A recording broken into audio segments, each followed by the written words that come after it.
Prosecution or persecution. So, what just happened? Trial analysis.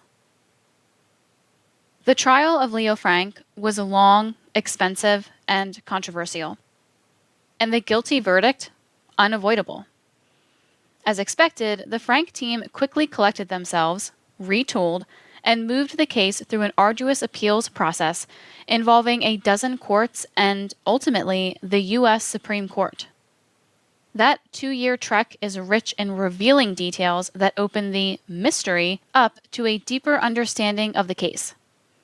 Many questions were raised about the initial trial, questions that have not been fully answered or remain unexplored. What follows is a re-evaluation of the overlooked, concealed, and misinterpreted evidence and issues that have plagued the Leo Frank case ever since April 26, 1913.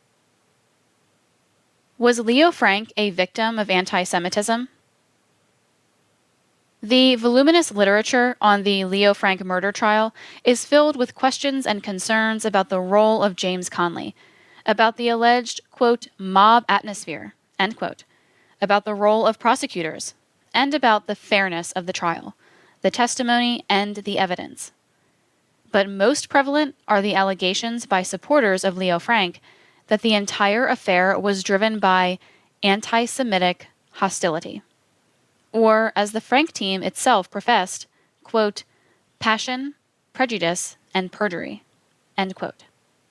Over the years, supporters of Leo Frank have worked zealously and successfully to move anti-Semitism to the center of their narrative, and even make a belief in his innocence a litmus test for the presence or absence of anti-Semitism. Author Steve Oney, for instance, represents most of the writers in the field when he calls the Leo Frank affair, quote, America's worst case of anti-Semitism, end quote. Few have dared to challenge that view, but a far more supportable conclusion is that hatred of Jews or of Judaism was not a motivator or a factor in Leo Frank's prosecution. Rather, the specter of anti-Semitism was more the invention of Frank's supporters and later writers seeking to create Jewish American folklore instead of endeavoring to analyze the facts of the case. Leo Frank was a high official in B'nai B'rith, the most prominent Jewish organization in America. He knew what anti-Semitism looked like and felt like, yet his own assessment of his circumstance was unequivocal. Quote, anti-Semitism is absolutely not the reason for this libel that has been framed against me. It isn't the source nor the result of this sad story, end quote. Frank was being interviewed by the legendary Jewish journalist Abraham Kahn, who was probing him to elicit the opposite response. Frank continued, quote, in a tone of someone deeply convinced, end quote. Quote, if I were an Italian, they would be insightful against me as an Italian, end quote. His Southern-born wife, wrote Kahn, quote, supported her husband's claim, end quote. Though Frank was very clear about the absence of anti-Semitism, B'nai B'rith leaders used the case to energize its newly founded Anti-Defamation League, ADL. Dedicated, they claim, to fighting anti-Semitism wherever it emerges. Today, the ADL, like Oney, continues to ignore Leo Frank's own words and insists that the episode is the American manifestation of Hitler's Nazism. At least, it holds that view publicly. Its own internal analysis, performed half a century after the verdict, admits that the mishandling of Leo Frank's defense and the actions of the accused himself were far more significant than any other factor in his conviction. Quote, the defense of Leo Frank was one of the most ill-conducted in the history of Georgia jurisprudence. The defendant made all possible mistakes in handling himself before his arrest. His attorneys completely misunderstood the nature of the evidence against him. His defense was handled by so many people, diverted in so many directions, that it is now impossible to determine responsibility. End quote. The ADL's 1953 assessment diverges widely from the version that it publicly promotes. but its privately voiced candor demands a more critical and nuanced view of the case. There are two facets of the case where anti-Semitism is claimed to have been a factor. First, in the conduct of the case by the prosecutors, who it is said, quote, framed, end quote, Leo Frank, because he was a Jew. And second, among the spectators in and around the courthouse, where, quote, mobs of anti-Semites, end quote, are said to have physically intimidated the judge and the jury. Was Leo Frank framed? The central figure in formulating and prosecuting the case against Leo M. Frank was Fulton County Solicitor Hugh M. Dorsey. It was Dorsey who prepared an impressive cache of damning evidence pointing convincingly to the guilt of Leo Frank. For the case to have been a judicial pogrom, as is claimed, Hugh Dorsey would have to have been the main culprit. After his trial, Frank claimed that Dorsey had corrupted evidence and tampered with witnesses, motivated, he alleged, by political ambition, but not by anti-Semitism. Dorsey's boss at the time was Georgia Governor John M. Slayton. He is considered the white knight of the Leo Frank affair because of his bold decision in 1915 to commute Frank's death sentence to life imprisonment. Before making that decision, he performed his own detailed investigation that included an analysis of the trial.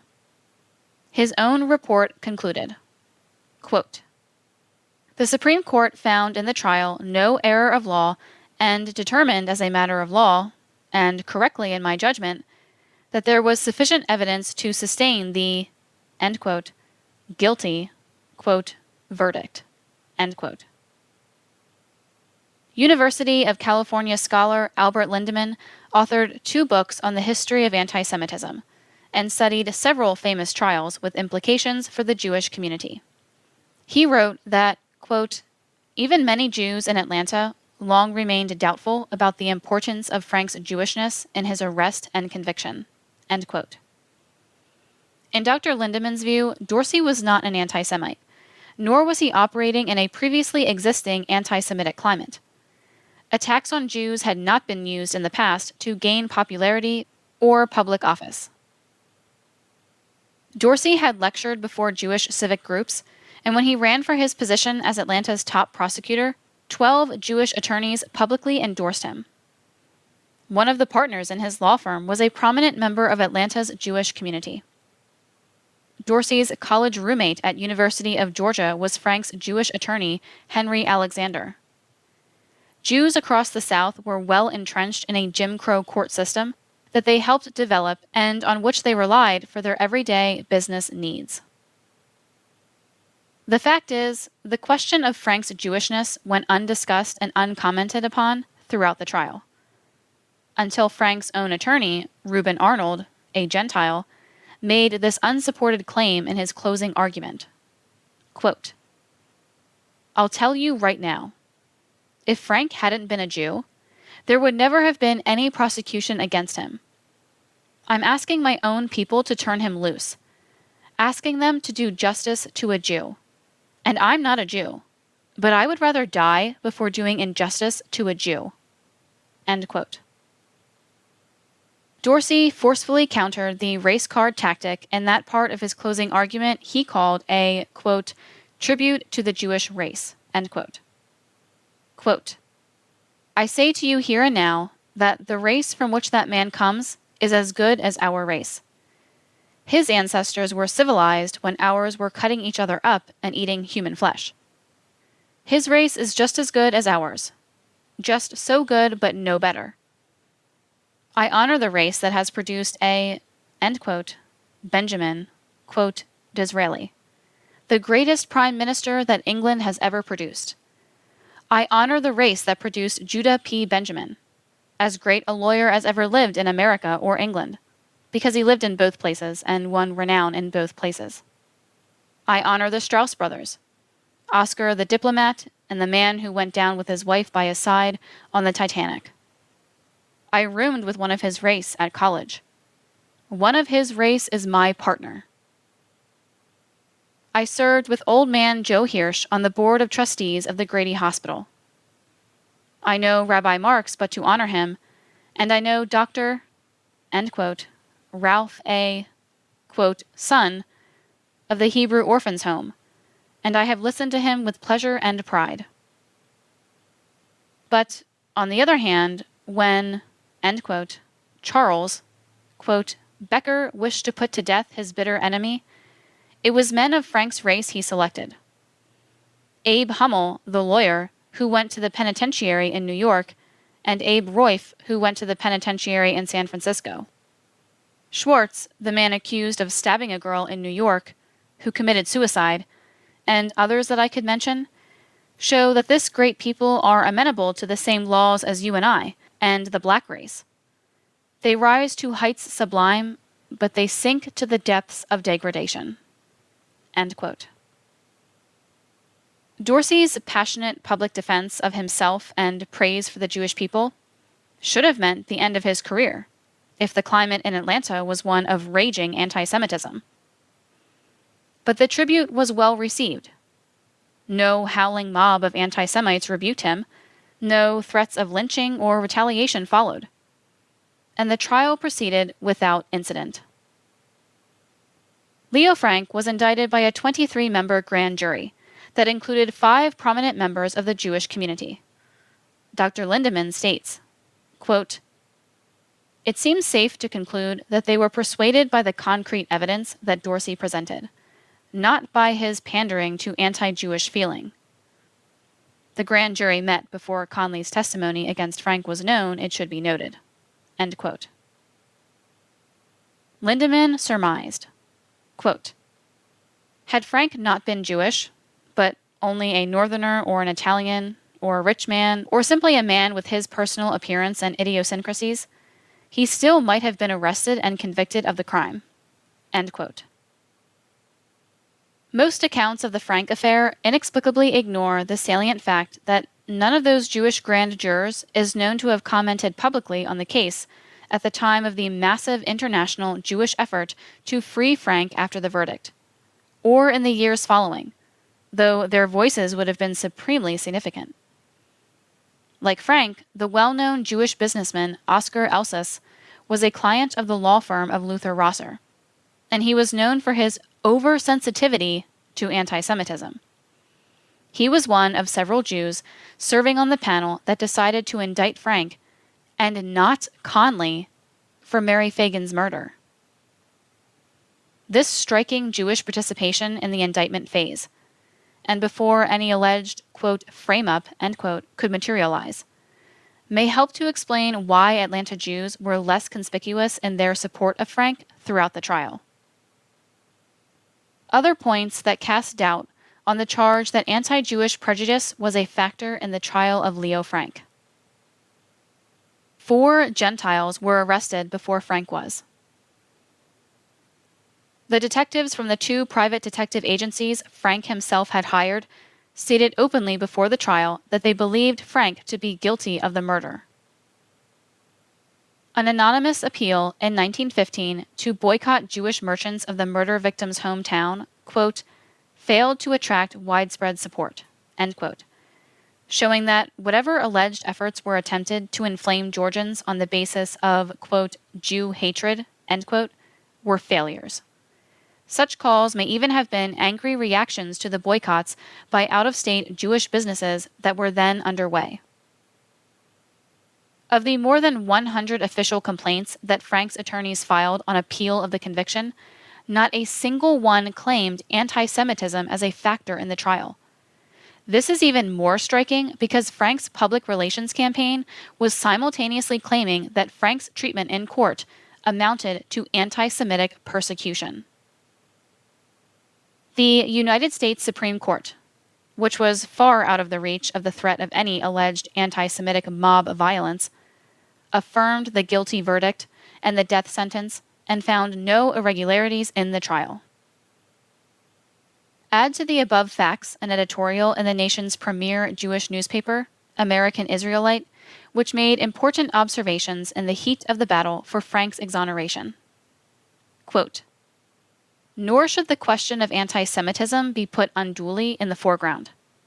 The best Jewish authorities are not satisfied that anti-Semitism played as great a part in this matter as might be supposed." End quote.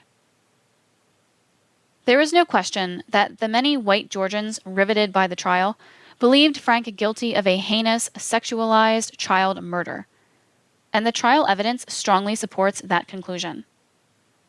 Many among the relatively small group of spectators openly cheered the verdict, as occurred in the O.J. Simpson trial, for instance, but the mendacious claim that anti-Semitism inspired their outburst is unsupportable. Whatever, quote, outbursts, end quote, there were, wrote Stephen Hertzberg, quote, never imperiled, end quote, the Jews, quote, physical security, end quote. By stark contrast, nearly all anti-Black outbursts in this time and region, quote, imperiled the physical security, end quote, of all Blacks. A rumor of murder, thought to have been committed by a Black man, sparked the 5-day murderous riot in 1906 in which 50 retaliatory murders of innocent Blacks occurred. In 1913, an actual murder thought to have been committed by a Jewish man sparked a lengthy formal trial. The ADL's assessment is accurate. Leo Frank and his team of defenders made a series of missteps and blunders, in and out of court, that harmed him irreparably. Frank's attorney, Reuben Arnold, hardly endeared himself to the masses when he described those who believed his client guilty as, quote, ignorant, end quote. In court, he referred to the audience as, quote, that gang of wolves, end quote, and characterized a white employee of Frank's who had testified against him as, quote, the ugliest, dirtiest reptile, end quote, whose, quote, habitat was in the filth, end quote. Luther Rosser walked a fine line when he took on his former law partner, the trial judge. Quote, the trial was a farce and not in any way a trial. In saying this, we do not make the least criticism of Judge Roan, who presided. End quote. He, quote, is one of the best men in Georgia and is an able and conscientious judge. End quote. Similarly, some of Frank's Jewish supporters were just as callous as Arnold in their views of the poor victim, Mary Phagan. The New York Sun reported, quote, some Jews were credited with saying that even if Frank did kill Mary Phagan, she was nothing but a factory girl. End quote. The trial record tells the story of an apparent coldness on the part of the wealthy Jews in the midst of a shocking tragedy. The morning after the murder, quote, Mr. Frank and his wife came over to Mrs. Ursenbach's on Sunday after we had breakfast about 9 o'clock, end quote. Annie Hickson, the Black maid of Frank's in-laws, testified. Quote, they come over there every Sunday. I didn't pay any attention to what they talked about that morning. They were just laughing and talking like they always do. Yes, he laughed. They were all laughing together. He wasn't nervous or excited so far as I could see. Nothing unusual about him. Don't know what they were laughing about. End quote. Georgians and the Phagan family must have resented those callous attitudes. Thomas Watson spoke for the Georgian people. Quote, only a factory girl. That's what the papers kept on saying. Yes, she was only a factory girl. There was no glamour of wealth and fashion about her. She had no millionaire uncle. She had no Athens kinspeople ready to raise $50,000 for her. She had no mighty connections to wield influence, muzzle newspapers, employ detectives, and manufacture public sentiment. Only a factory girl. End quote. Leo Frank's anti-Semite for hire. Thomas B. Felder. Quote, I know who killed Mary Phagan. That damned Jew Frank killed her. And I have known it for 3 weeks. End quote. Thomas B. Felder, a Frank employee. The absence of anti-Semitism in the official trial of Leo Frank does not mean that it was totally absent from the events associated with the Atlanta tragedy. We know that Thomas Watson's entry into the case in 1914, a half year after the trial, brought with it an upsurge in white Jewish-Gentile tensions, and his participation will be covered in a later chapter of this study. But a lesser-known chapter in the early stages of the case is where we find the first signs of publicly expressed anti-Jewish bigotry. Just 3 weeks after the murder of Mary Phagan came the awkward entry into the case of a well-heeled Georgia-born attorney named Thomas B. Felder. At 48, Felder was a Mason, an Elk, and a one-time mayor of Dublin, Georgia. He had earned the honorific title Colonel by his fidelity to Southern traditions, and along with his socialite wife, he was a stalwart member of high Southern society. So when he entered the fray, claiming to represent the lower working-class friends and family of Mary Phagan, it raised more than a few eyebrows. Even with his insider status and local renown, Colonel Felder's presence seemed strangely out of the blue. He went about soliciting donations from the public, he claimed, to hire a professional detective agency, quote, to get to the bottom, end quote, of the tragedy, and to ensure that poor Mary received justice. By this time, Leo Frank was in custody and considered the only suspect, and he was only moments away from being formally indicted. The Atlanta Police Department had made the case its highest priority, as did the office of prosecutor Hugh Dorsey. Aiding them were the internationally acclaimed Pinkerton detectives hired by Frank himself, and all felt confident in their conclusion that Leo Frank murdered Mary Phagan. But Felder insisted that yet a fourth investigative force was necessary, namely the Pinkerton rival William J. Burns Detective Agency. Felder drew yet more suspicion when the first donors to his public fundraising effort were revealed to be wealthy Jews, most notably the industrialist and Chamber of Commerce official William J. Lowenstein and cotton merchant and philanthropist Joseph Hirsch. Mary Phagan's Marietta neighbors, whom Felder claimed to represent, were not among the donors. In fact, when they were asked about their relationship to their self-declared savior, Mary's family disavowed Felder, claimed to have rejected his offers of assistance, and continued to express their full confidence in the police. Felder's maneuverings soon backfired when the police lured him into a meeting with hidden microphones recording the session. They caught Felder offering a bribe of $1,000 to a police official for documents related to the Frank case, about $25,000 in today's money. Felder, believing he was holding a private conversation, explained his motivation. Quote, "This damned fellow," end quote, police chief of detectives Newport, quote, Lanford, knows that Frank killed this girl. But he has sold out to the Jews for big money, which he is getting and has got, in his effort to protect this damned Jew. End quote. Felder's intemperate fulminations were all being secretly transcribed in the next room, and were soon exposed on the front pages of all the Atlanta dailies. With the city spotlight now on him, Felder amplified his anti-Jewish posture, continuing to profess that his only desire was to get at the truth of the murder of young Mary Phagan. Anti-Semitism would become the central theme of the Frank case for the next century, but Felder's open bigotry, just 3 weeks after the crime, was actually the first recorded expression of it. What should have been the most obvious and open proof that anti-Jewish bigotry did indeed infect the case was met with a suspiciously muted response. Frank's friends and defenders seemed to ignore Felder's anti-Jewish rant, as do the army of pro-Frank writers who have taken the case on as a Jewish cause célèbre. In fact, wrote the Georgian, there is good reason for their self-imposed gag order.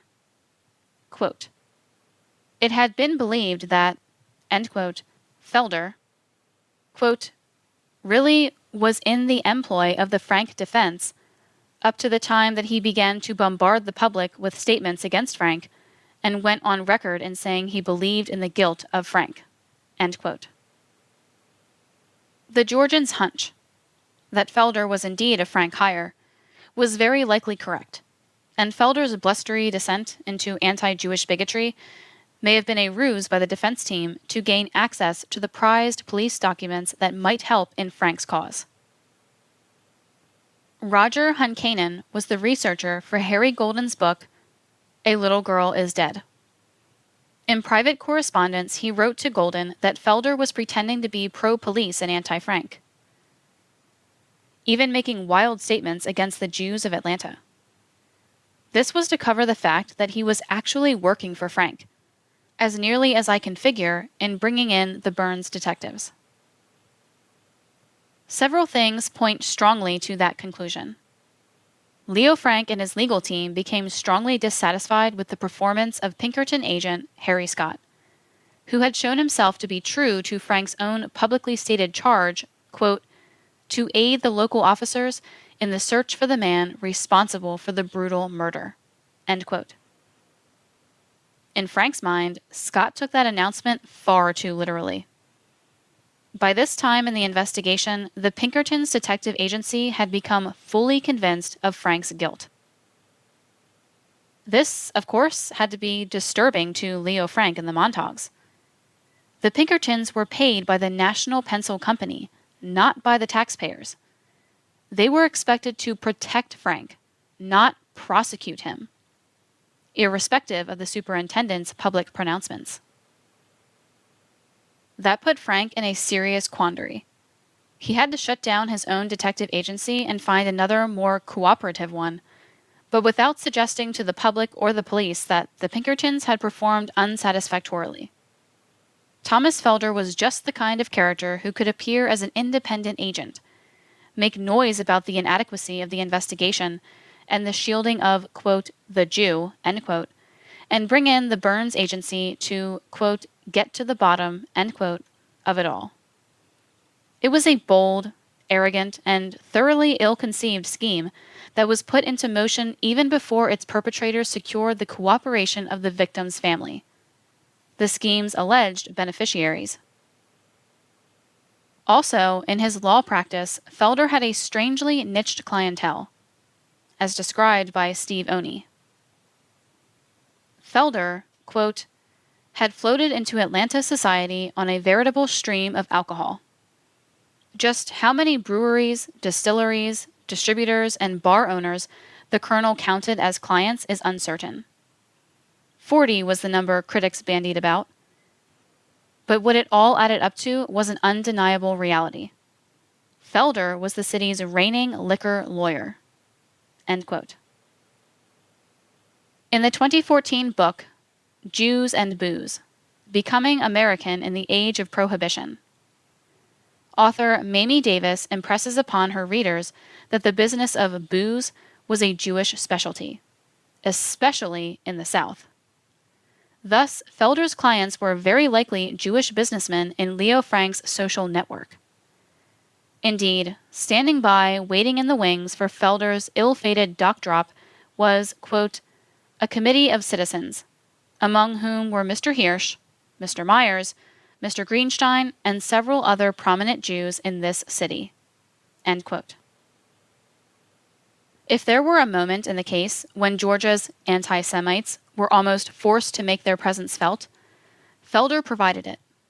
Yet no one, not a single person, seconded Felder's anti-Jewish motion. Felder's calculated rage about, quote, a Jewish plot, end quote, was memorialized in a legal affidavit. And though the Atlanta Journal fully quoted it, the Georgian and the Constitution chose only to summarize Felder's remarks in a much softened form. And incredibly, not a single Jew came forward to decry the overt and open bigotry so audaciously spewed by this prominent Georgian. Scholars of the case seem anxious to ignore the Felder affair, if they bring it up at all. In just a few months hence, Felder could be found throughout the newspapers unscathed, enmeshed in the hot and heavy mix of white Georgia politics. In retrospect, it seems evident that Felder had worked on behalf of Frank and his Jewish supporters to obtain valuable inside information about the murder investigation. The mystery of whom Felder worked for, if there ever was any doubt, seemed to be solved about a year after that debacle, when the home of esteemed Jewish industrialist and National Pencil Company shareholder Oscar Pappenheimer burned down. According to the Atlanta Journal, May 31, 1914, quote, "The entire Pappenheimer family went to the home of Thomas B. Felder for the remainder of the night." End quote. Injecting anti-Semitism into the trial. The Brent Kendley Affair. Once the Felder commotion died down, the highly anticipated trial of Leo Frank got underway on July 28, 1913.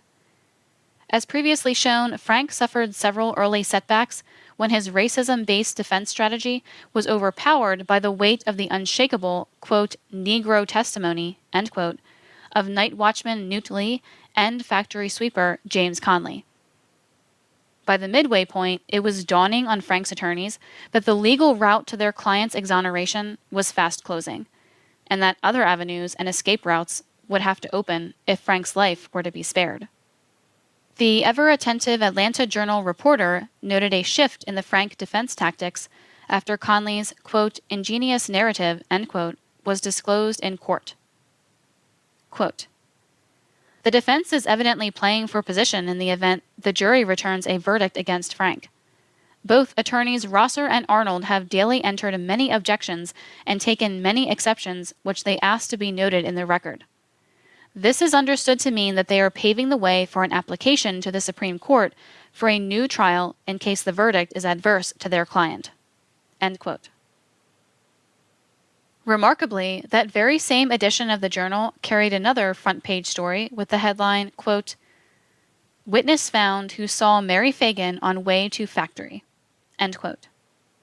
This new witness was a trolley conductor named George Kendley. He claimed that on the day of the murder, he finished his shift and boarded another car, whereupon he saw Mary Phagan walking down Forsyth Street, a short distance from the National Pencil Company. He was sure of this, he said, because he had known Mary and her stepfather, J.W. Coleman, for years. Thus, a full 14 weeks after the crime, a family friend suddenly emerges with critical eyewitness testimony of the events leading up to the murder. That was fishy enough, but the next series of coincidences seemed to have the fingerprints of the ever-scheming counselors of Leo Frank.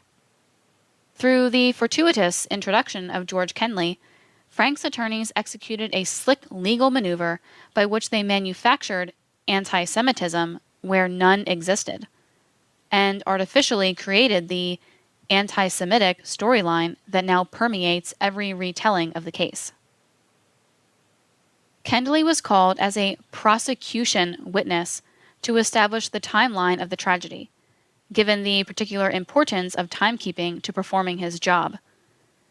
This is key because Frank's lawyers were disputing the state's timeline and insisting that Mary arrived at the factory several minutes later, making it impossible for Frank to have committed the murder.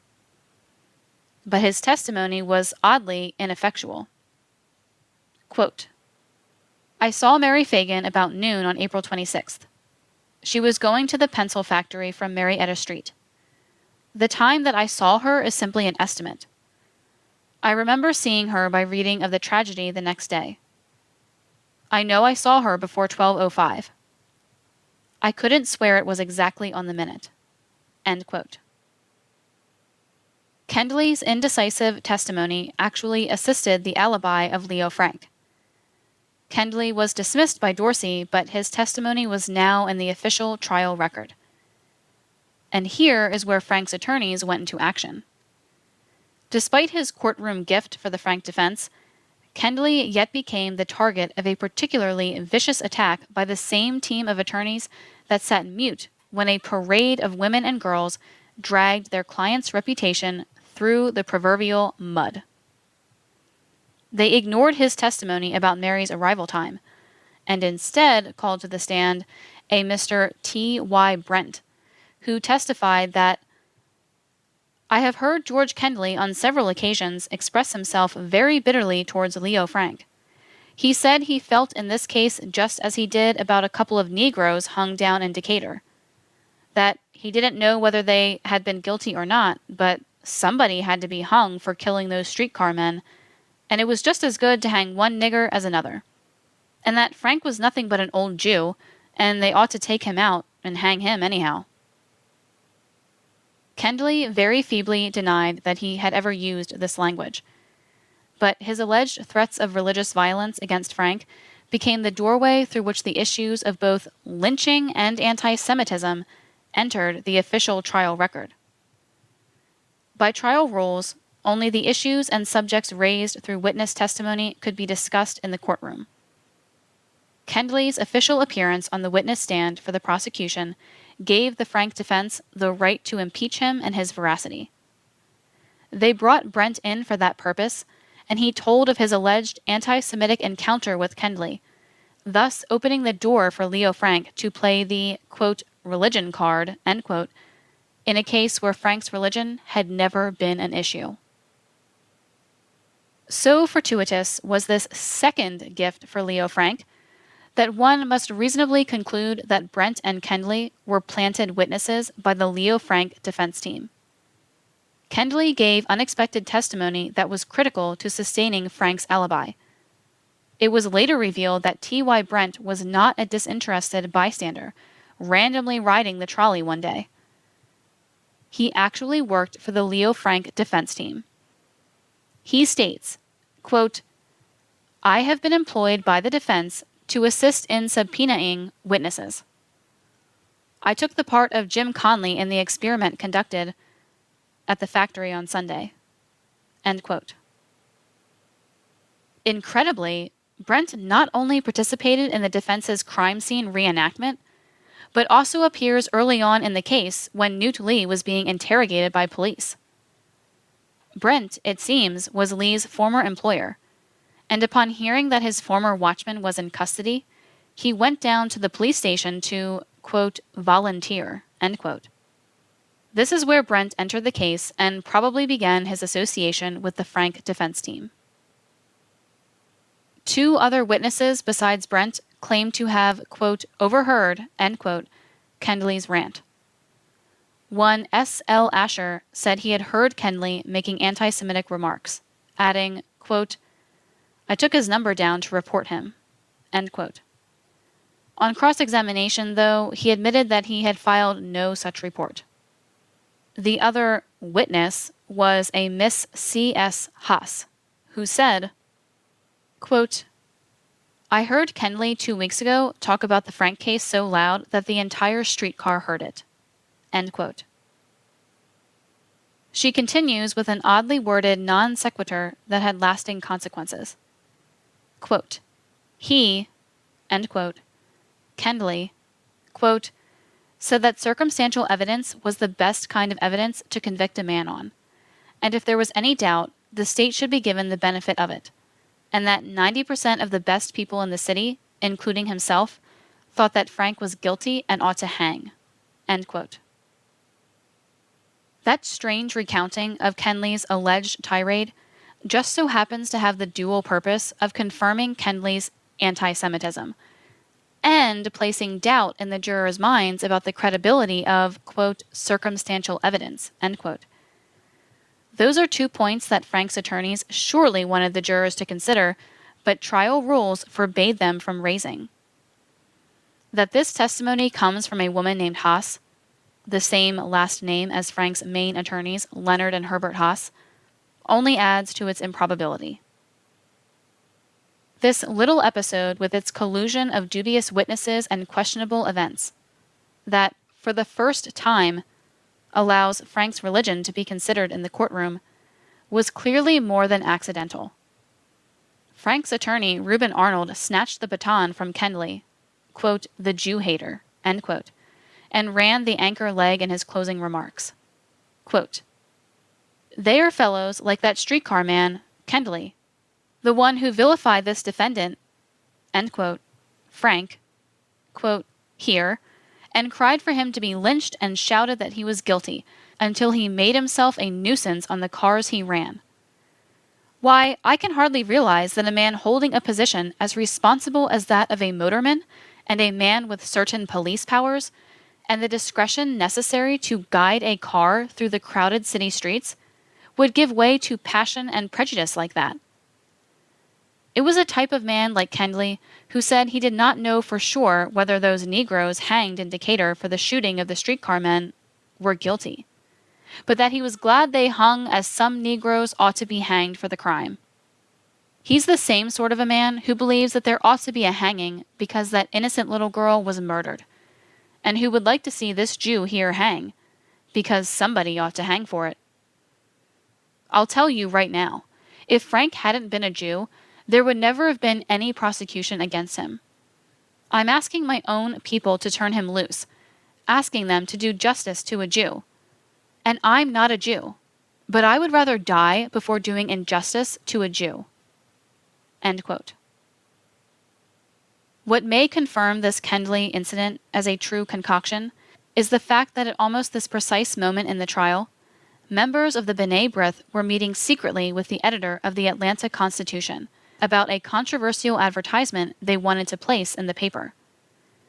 That ad argued that Frank was being prosecuted not because of his guilt, but because of his religious faith. Burton Rascoe reveals this in his book on the Leo Frank case. Quote, "When the advertisement was shown to," end quote, "Jacob," quote, "Dewey Gortatowski, then managing editor of the Atlanta Constitution, the most influential newspaper in the South, and himself an Orthodox member of Frank's religious faith, Mr. Gortatowski strongly advised the committee not to publish the advertisement. He reminded them that 5 members of the grand jury which had indicted Frank were of Frank's own religious faith.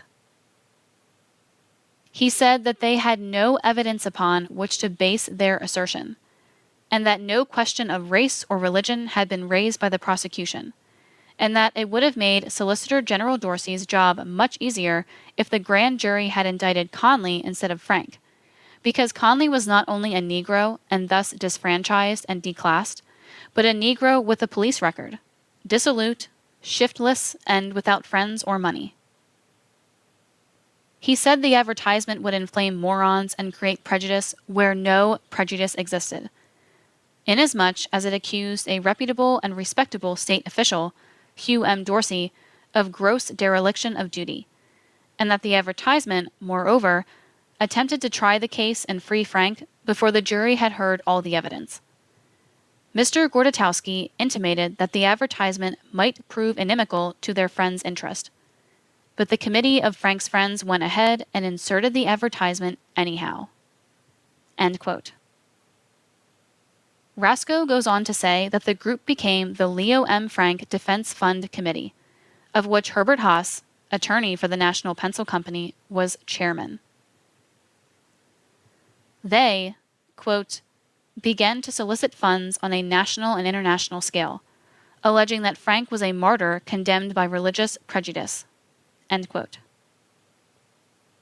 The defense team's deliberate injection of anti-Semitism into the trial proceedings did not escape the notice of prosecutor Hugh Dorsey, who in his own closing argument made sure the jury was made fully aware of the sleight of hand that took place right under their noses.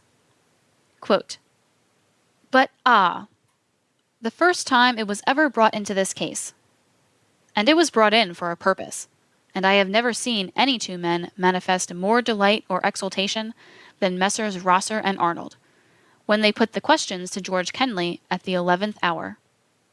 A thing they had expected us to do, and which the state did not do because we didn't feel it." End quote. Anti-Semitism.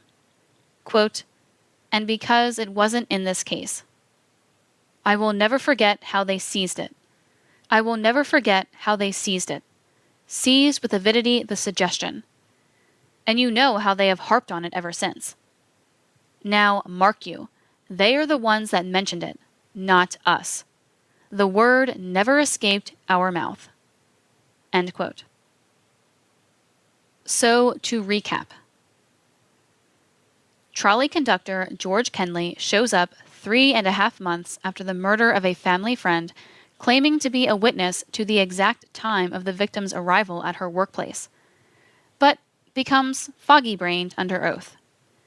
He has a shameful public episode in which he spews anti-Semitic invective that he has trouble under oath remembering or denying, at the exact same moment that T.Y. Brent, a Frank legal team employee, is riding that same trolley, along with 2 other Jewish people, one of whom has family ties to Frank's lead attorneys, who are at that same moment assembling and meeting with Jewish leaders to seek ways to make a non-existent anti-Semitism the centerpiece of the Leo Frank trial.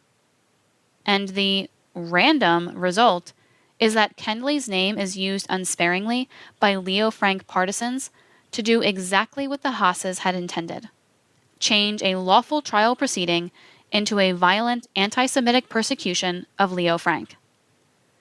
Dinnerstein points out the obvious. Quote, "The remarks attributed to the trolley conductor were less important for their content than for the attitudes expressed.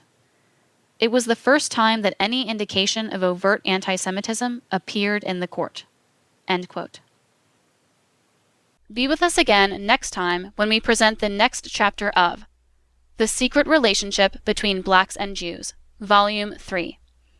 The Leo Frank Case, The Lynching of a Guilty Man. Prepared by the Historical Research Department of the Nation of Islam, Chicago, Illinois. Copyright 2016 by Latimer Associates. All rights reserved.